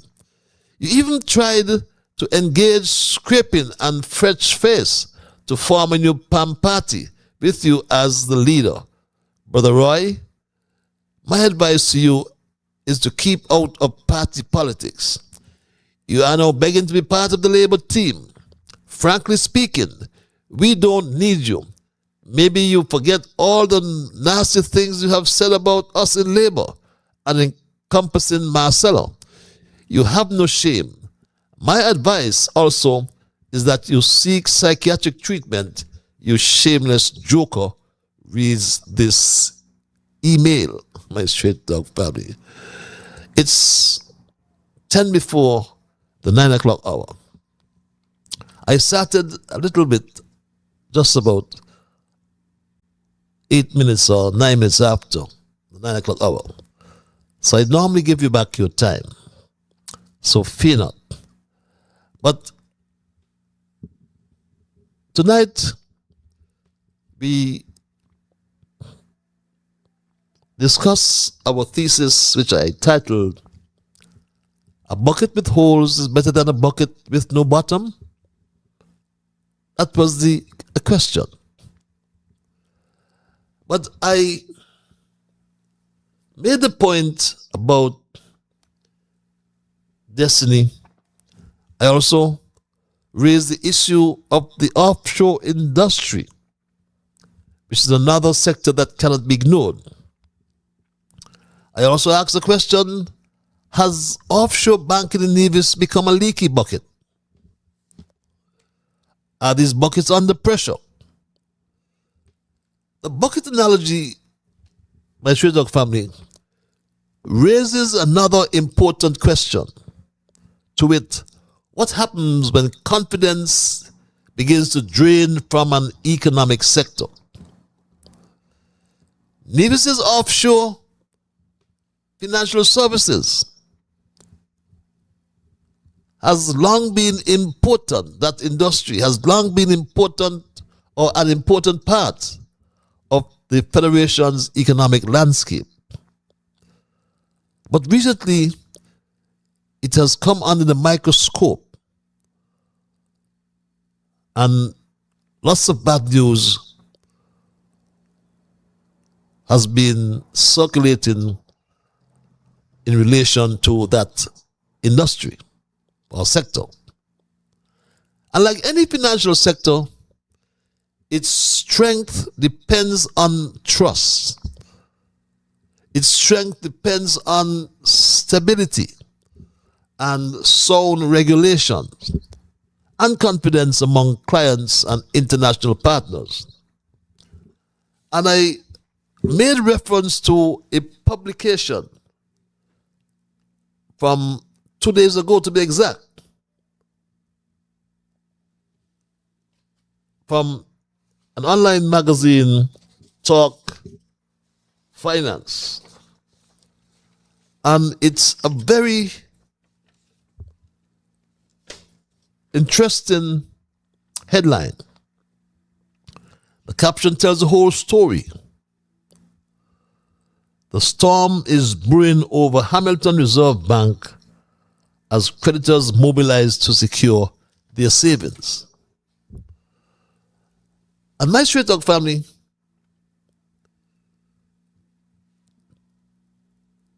we also made mention of the Bank of Nevis International Body. And these two banks, offshore banks in Nevis, the claims continue to pile up as relates to these banks and moving in the millions. But they speak volumes about the insolvency of both institutions that seem to be unable to pay debts that are due to the customers, to the depositors, because they do not have enough money or assets. And when financial institutions become involved in significant legal disputes, my Stray Dog family, with customers, that is, the immediate issue is not whether allegations have been proven, because that is a matter for the courts. And there are lots of cases ongoing as we speak in the courts there in Nevis, High Court. But the issue is the potential impact on confidence and reputation. Every financial institution operates on trust. Customers must believe that their funds are secure. Obligations will be honored, and disputes will be handled fairly and transparently. That is why litigation involving institutions such as Hamilton Reserve Bank and other offshore entities like the Bank of Nevis International Body, that is why they attract attention. And it raises broader questions about oversight, risk management, and the importance of maintaining the international reputation of Nevis as a financial sector. A bucket does not have to be empty to have a problem. Even a small leak, if ignored, can eventually become a serious challenge. The responsibility of regulators institutions and policymakers is to ensure that any leaks are identified early, addressed, or identified early and addressed. That should be addressed properly, rather. Confidence in the sector must be protected. Because in financial services, trust is the foundation. And once trust begins to weaken, repairing the bucket becomes harder. And my Straight Talk family, look at the cases. Look at the cases that are ongoing in the courts in Nevis. With Bonnie, Hamilton Reserve, and they all amount to millions of dollars owed to their customers, deposits which they cannot pay. And if the banks cannot pay, where does that leave Nevis? That's the question we ask, my Straight Talk family. At a time when the IMF has highlighted declining CBI revenues and mounting fiscal pressures, our country can ill afford additional reputational risks to another important economic activity. And my Straight Talk family, I asked the question earlier. All these projects I cited, T-Loft, my Straight Talk family, Montbello Residences, Pelican, someone raised rather Manor, that's closed down. Don't forget Kitchen Hill as well, my Straight Talk family. All these are closed. And we talk about destiny. And as I wind down tonight, my Straight Talk family, I must go back to Nevis and destiny. Because the bucket that has a bottom over in Nevis belong to the Brantleys. One household will benefit from destiny for sure, and that is the Brantleys household. And my Straight Talk family, as the exclusive real estate agent, I said, Mama Sharon, Mama Brantley would have already earned millions of dollars in commissions for successful land transactions already completed.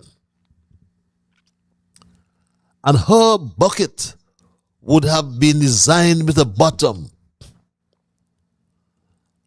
Mama Brantley's husband, Mark Brantley, confirmed 2 nights ago that she still enjoys exclusive rights to sell lands for the Destiny Project. He said this. Premier, you said I don't know if it was a press conference or somewhere, you said that your wife was the person who was looking lands and either buying or selling to Destiny.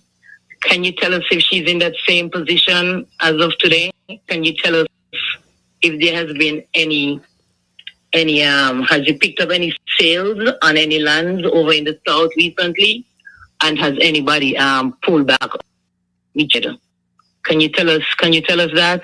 Thanks. Yeah, the only aspect of that, Paula, that I could answer is to say that my wife was hired by Destiny some time ago to contact owners of lands in the area to determine whether or not they'll be minded to sell their lands.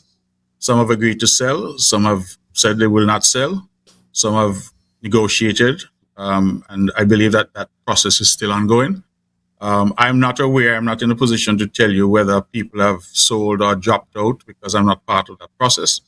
But I can confirm that my wife is working on that project as a realtor. She was approached by them, and she is assisting them in reaching out to potential sellers, to owners of lands, and trying to determine whether or not they're minded to sell. I think that was the position from day one, and that continues to be the position. As I said, in relation to who has dropped out and all that, I'm not in a position to comment on that because I wouldn't have that information.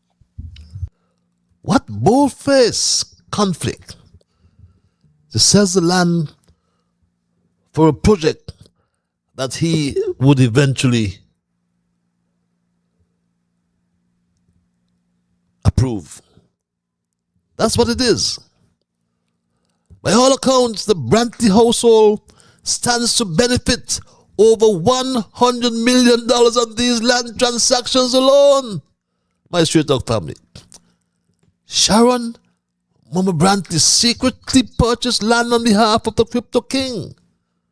Failed to inform the landowners that a major development was being negotiated by her husband, Mark Anthony Graham Brantley, the premier.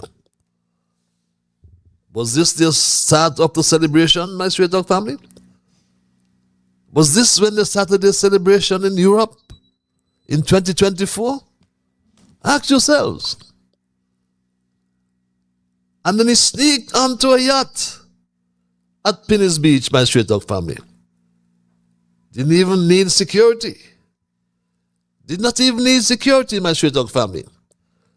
Knowing fully well that all the revenue from Sharon Mama Brantley's exclusive deal will drop in their bucket with a bottom. Whereas the NIA, my straight dog family, the bucket is leaking because of all the holes.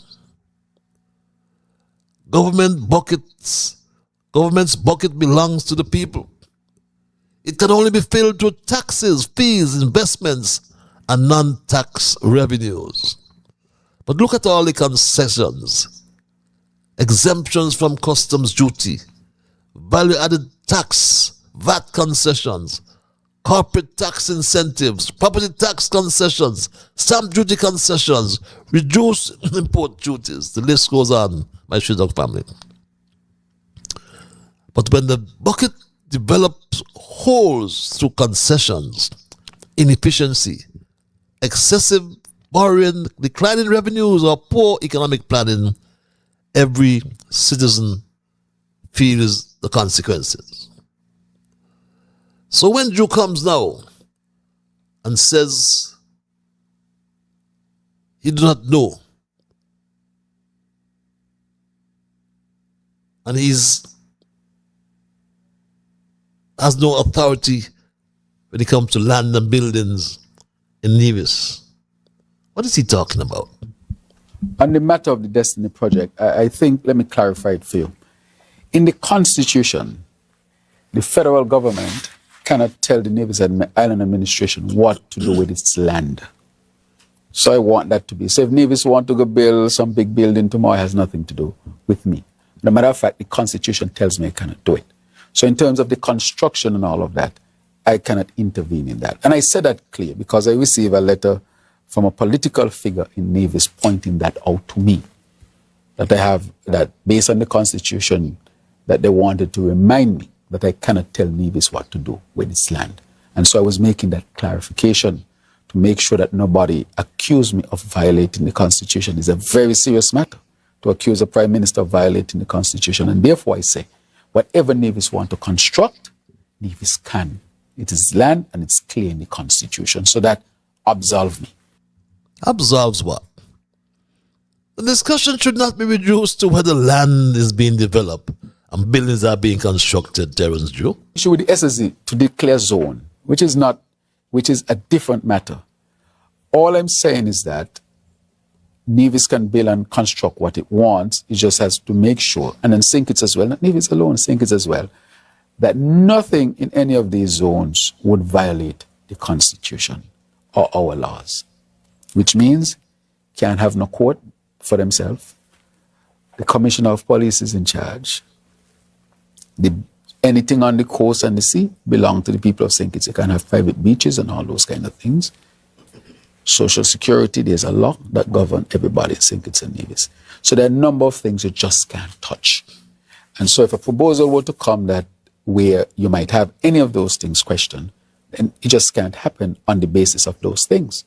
But when it comes specifically to Nevis, if we were in St. Kitts, I can say clearly what we do with our land. But the SSZ is not to tell Nevis what they can and cannot do with their resources or their land. It is just to say that if you want to set up a zone, just make sure that the federal laws, which the Constitution is clear on, they must not be violated. But you've had this proposal for 7 months. And you must understand that the more fundamental questions that arise are whether the project strengthens the Federation, protects the integrity of its institutions, and advances the long-term security, prosperity, and sovereignty of the Federation of St. Kitts and Nevis. That is why the Destiny Project is not merely a real estate issue. It's not. It is a matter of national policy. It is a matter of immigration and citizenship policy. It is a matter of economic resilience. And ultimately, it is a matter of national security in its broadest sense. A large-scale development like Destiny that is connected to our CBI program can have implications that extend beyond economics. It touches, like I said, on immigration policy, citizenship policy, border management, environmental sustainability, and though not exhaustive, the country's international reputation, which is in the gutter for now.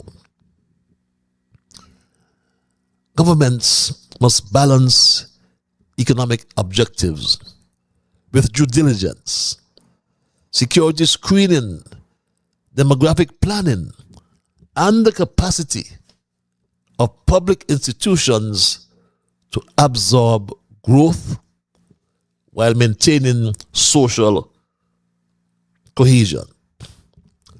And as I close tonight, my Straight Talk family, the bucket analogy raises another important question. What happens when confidence begins to drain from an economic sector? I'm about to wind down, and caller, I can afford you 20 seconds. Can you use it? Yeah. Mr. Lyman, you played a clip from the Prime Minister. And I noticed that you're kind of stuck on the fact that he said that he's not responsible for Nevis lands. But he went on to say something more. He went on to say that he is responsible for border security. And these are two areas that Mark Brantley is comfortable giving away to Destiny. And the Prime Minister is sitting on that, and I think he's laughing at Mark Brantley. Yeah, you guys don't seem to. I don't know how you miss you guys. Well, I'm not gonna get into the SSZ. I'm getting into the proposal. Yeah, Jensens have said unequivocally that they want no governmental oversight in that area. That is treading on our sovereignty, federal matters, and things like that. You dare not sign that. And I am convinced that he knows that, and he's just laughing at my property. I think Drew is comfortable in his skin that he knows what he's doing, but for some reason, it's going past everybody. And I've been looking at that for months. Sorry, what you said, Mr. Leiter? I'm wondering if I didn't play that song by tonight. This one. Through the SSZ to declare zone. Yeah, you played it. You played it, and it's included. All I'm saying is you keep overlooking it.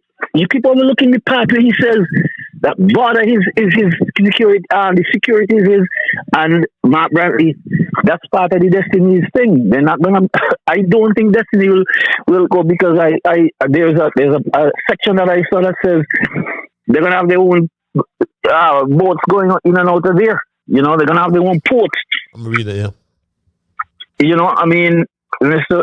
Lyman, there's a reason that Mark Brantley is hiding this proposal, and there's a reason why Drew hasn't signed it. I believe so too. I believe so. I believe that. I will go as far as to say that if he signs that, that's his political death warrant. Political death warrant. I mean, that's what Mark Brantley is asking to, and that is the reason why all the secrecy surrounding this. It's bothersome, and I'm telling you, if that thing goes through, it's not going to go through easy, because there's someone here who's not going to take it lying down or sitting down. I believe you. Good evening. Good evening. Thanks for your intervention. Yes. Yes, I did play this video, I'm sure.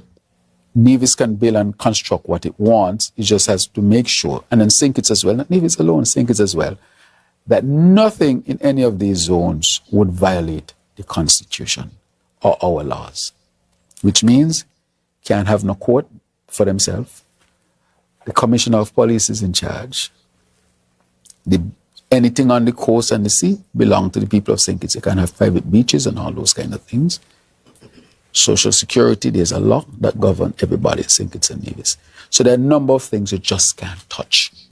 And so if a proposal were to come that where you might have any of those things questioned, then it just can't happen on the basis of those things. But when it comes specifically to Nevis, if we were in St. Kitts, I can say clearly what we do with our land. But the SSD is not to tell Nevis what they can and cannot do with their resources or their land. It is just to say that if you want to set up a zone, just make sure that the federal laws, which the Constitution is clear on, they must not be violated. Yes, this caller, I'm going to give you 15 seconds. That's all I can afford tonight. Can you use it? Yeah, Patches, that caller is absolutely on the money. I believe when you come back next time, the second part of that clip with Dr. Drew today, you need to let that play out, because what the caller is saying, the information that's coming out is them same points that Dr. Drew is saying that he's responsible for. Those are the points that's coming out with the Destiny project that they're asking for. So if this is what it is, it's going to be a problem. The people got to listen carefully. Thanks to that caller for calling and highlighting that. Have a good night, Patches. Have a good night as well. That's the way we got to end it with our calls tonight, my Straight Talk family. And as I conclude, the question I ask, Prime Minister, the people are not asking you to choose between a bucket with holes and a bucket without a bottom. That's what you seem to have done. The people didn't ask you for this. We have a bucket with some holes in the bottom. But that is better than a bucket with no bottom at all. Can you use 10 seconds, my dear? Yes, Patrice. Patrice, don't bother with King Lawyer, you know. Do not bother with him.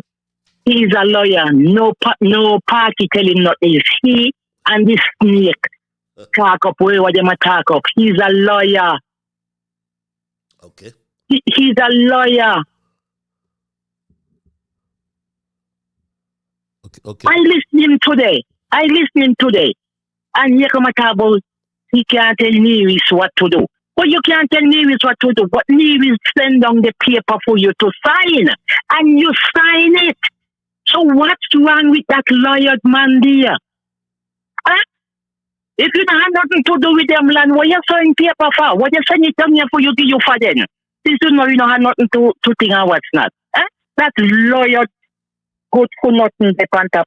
Sometimes I beg you please don't put up his picture because he just make me feel sick. Yes, I feel it, my dear. Thanks for your intervention. Have a good night. Yeah. You too. Have a good night, my dear. Right. You too. What we're asking Dr. Drew, why after 4 years in office, you haven't fixed the bucket? There's an old saying that teaches a simple but powerful truth. A bucket with holes will leak, but if you repair the holes, it can carry water again. A bucket without a bottom, however, can never hold anything at all. But hear this. Before I leave, I must leave this with you. For too long, we have been told to choose between the lesser of two evils. The lesser of two evils. Caller, I'm going to give you 10 seconds. Can you use it? Yes. Hello? Greetings and love, blessed night. Greetings. I can only give you 10 seconds, my brother. Yeah, I take in 1 second. And my 1 second is say all the criminals of our political garbage that I are feeding people is need to be thrown in the fire. Okay. Because not even one educational format I are bringing to relieve the problem that is associated against the people. I don't tell you, stop with our political garbage and let us rise as a nation. Okay. Not even the standard I are pushing. I little corrupted cooks I around here. Lightning and thunder and our cooking system. That's why we are being in this kind of problem. Fire up on Babylon system. Are you okay, Rasa? Fire. I'm okay because our system is corrupted. Okay. And you don't want to admit it. How come you want to admit it, but you want to admit the corrupted stupidness that your people sitting on? Are you in the mountains? Okay, Rasaya. Oh. To corrupt and lie. Have a lovely night, system, Rasaya. Fire burn the wicked system, third parties are corrupting the people, them in lies. But here, this, for too long, my Street Dog family, we have been told to choose between the lesser of two evils. We have been asked to believe that our only options are a bucket with holes or a bucket without a bottom. I reject that choice. So when election day comes, ask yourselves a simple question. I implore you. Do we want a bucket with holes or a bucket without a bottom? And I submit that the people of this Federation of St. Kitts and Nevis deserves neither. We should not have to settle for a bucket with holes that waste our resources. Nor should we ever accept a bucket without a bottom that cannot hold anything at all. We deserve a bucket that is strong, whole, and fit for purpose. A government that safeguards the people's money, keeps its promises, delivers results, and leaves something of lasting value for future generations. So I am not convinced, hear me, I am not convinced that a bucket with hole is better than a bucket with no bottom. And that's my story tonight, my Street Dog family, and I am not going to change it. I must thank Almighty God for guiding our conversation tonight, as always. And I must thank you, the many viewers, the listeners, those who sent emails and those who called. Remember, you are the ones who make Straight Talk, and for that reason, I say a big, big thank you. I am Ian Patches Liebert and God's Spear. We will connect on Monday for another edition of Straight Talk. Until then, have yourselves a wonderful weekend. Be good to all whom you meet. Go to church. Do your chores for the weekend. And we come back on Monday, God's willing, for another edition of Straight Talk. Until then, just remember that whatever your mind conceive, that you will achieve. But first of all, you got to believe. So when you wake in the morning, thank God for the morning light. Thank Him for taking you through the night. And my Straight Talk family, keep moving on. Bye-bye. Until we connect on Monday.